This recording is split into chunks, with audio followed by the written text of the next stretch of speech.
মনোহরপুকুর রোডে দেবাশিস কুমারের বাড়ি, ফ্ল্যাট, শ্বশুর বাড়িতে তল্লাশি চালাচ্ছে আইটির আধিকারিকরা, আর বাইরে বিক্ষোভ দেখাচ্ছেন তৃণমূলের কর্মীরা।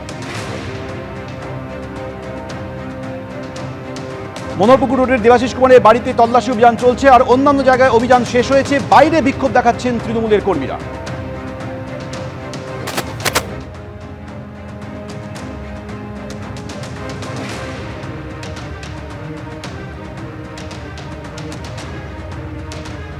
কেউ দেবাশিস কুমারের মুখোশ পরে এবং কেউ বা একেবারে প্ল্যাকার্ড ঝুলিয়েছেন যে আমিও দেবাশিস কুমার, এটা বলে একেবারে বাড়ির বাইরে তারা বসে পড়েছেন। এবং বাড়িতে 11 ঘন্টা ধরে যে ইনকাম ট্যাক্সের আয়কর দপ্তরের যে তল্লাশি অভিযান, সেই তল্লাশি অভিযান এখনো পর্যন্ত চলছে।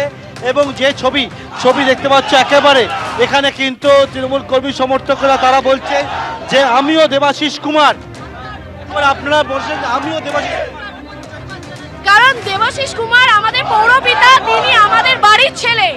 তার উপরে এই 12 ঘন্টার ঊর্ধ্বে যে হ্যারাসমেন্ট হচ্ছে, আমাদের প্রত্যেকে আমরা পরিকার সদস্য হিসেবে এই